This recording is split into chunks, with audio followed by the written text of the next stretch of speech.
dažnai gaunu klausimų iš tėvelių, kad na, štai mes turime tokią ir tokią situaciją, tai kaip čia yra, ar mums jau čia reikia kreiptis į psichologą, ar mes galime su tokiais klausimais kreiptis, ar čia kažkur kitur.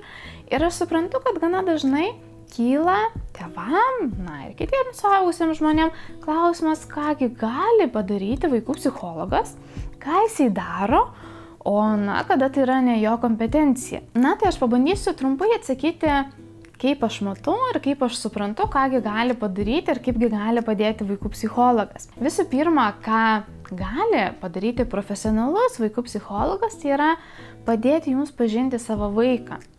Yra suprasti jo jausmus, suprasti jo elgesį, suprasti jo raidą, suprasti santykius su jumis ir su kitais aplinkiniais. Na ir pažvelgti į pasaulio vaiko akimis, suvokti, kodėl vyksta tai, kas vyksta.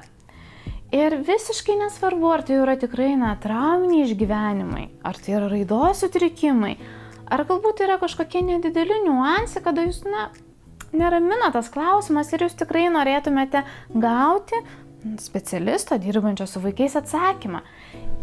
Tad mano manymu, jūs tikrai visada galite drąsiai kreiptis į profesionalų specialistą su bet kokiu klausimu, kas liečia vaiko pažinimą, vaiko raidą, ar tiesiog vaiko supratimą, ar pagerinimą santykio. Tikrai manau, kad vis dar pas mus kartais yra tas požiūris, kad kai jau santykiai ar šiaip situacija yra tikrai jau bloga, tada einame ieškoti specialistą. O kol dar yra tokia, netenkinanti, bet liktai galime išgyventi, galvojame, kad, galbūt dar per anksti. Tačiau vietoj siūlyčiau pagalvoti, ar verta tikrai jau prieiti iki didelių problemų, ar verčiau, pamačius pirmasias problemų užuomazgas, pradėti jas spręsti ir aiškintis, kasgi vyksta ir kodėl tai vyksta. Taip pat psichologas gali padėti, kaip aš sakau, profilaktiniais klausimais, kol dar kažkas neįvyko. Pavyzdžiui, kaip pasiruošti vaikui darželiui. Taip, yra informacijos nemažai, tačiau tas žmogus, tas specialistas, kuris mato jūsų vaiką konkrečiai, gali padėti ir pasakyti, ką reikėtų pastiprinti, kur reikėtų atkreipti didesnį dėmesį, o galbūt tiesiog yra viskas puiku ir jums reikia atsipalaiduoti. O galbūt reikėtų padirbėti su savim, gali būti įvairiausių, tikrai situacijų ir tos rekomendacijos gali būti skirtingos kiekvienai šeimai. Gali padėti pasiruošti naujo šeimos nario atėjimui, kaipgi pasiruošti mums patiems, ką mums reikės daryti, kaipgi paruošti tą jau mūsų dabar esantį vaikutį. Ir tokios panašios situacijos gali tikrai kilti ir jūs galite drąsiai kreiptis ir klausti jums rūpimų klausimų.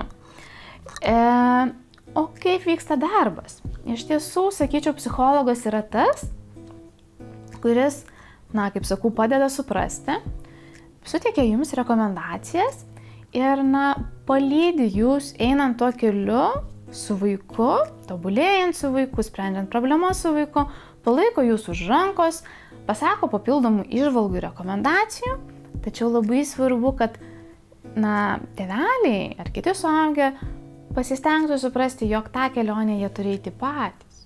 Tai, kad vaikas ateis valandą per savaitę su psichologu pabendrauti, iš esmės jo gyvenimo negali pakeisti.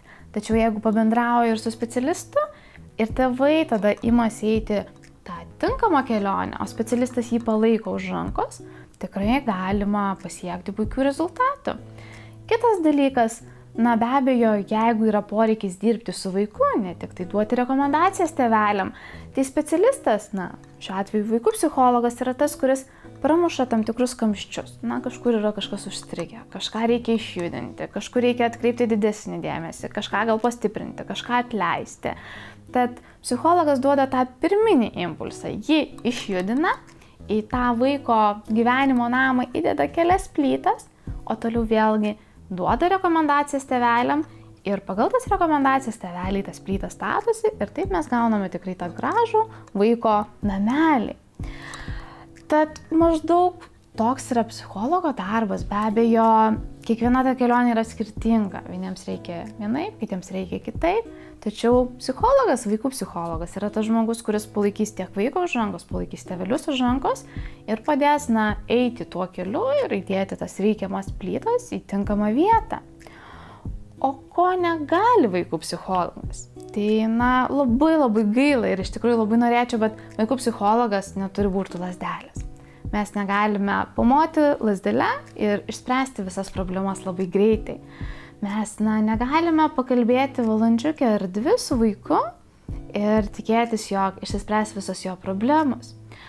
Mes, vaikų psichologai, negalime pažadėti, kad tos problemos, kurios trunko galbūt kelis mėnesius ar ir kelis metus, išsispręs labai greitai ir be didelių pastangų. Taip pat, mes negalime pažadėti, jog vaiko situacija pasikeis, jeigu nesikeis tėvų požiūris, tėvų elgesys, tėvų reakcijos. Labai gaila, tačiau, vienas lauke ne karys. Ir mes tik galime kartu eiti tą kelionę. Ir pabaigai dar norėčiau pasakyti, kad kartais iš ties būna nelengva kalbėti apie savo problemas, nelengva atsiverti, tačiau vaikų psichologas negali padėti iki galo ir negali padėti tikrai efektyviai, jeigu tėvai nebūna atviri. Ir kartais mes norime kažką, galbūt nepasakyti, tačiau tas tikrai įtakoja darbą su vaiku. Tad tikiu, kad profesionalus psichologas tikrai nėra piktas, jisai tikrai jūsų nebars, jisai tikrai jums nemoralizuos ir nieko blogo nesakys. Situacija buvo tokia, kokia buvo, tačiau mes turime ją žinoti ir galvoti, ką daryti toliau, kad tą galėtumėm išspręsti. Tad jeigu jūs norite kreiptis, jeigu ryžtatės kreiptis, tuomet pagalvokite, kad tai bus išties labai smagi, labai įdomi, ne visada galbūt lengva kelionė, tačiau tą kelionę reikia eiti kartu ir tokiu būdu jūs pažinsite tiek save, tiek savo vaiką ir galėsite pagerinti savo gyvenimą.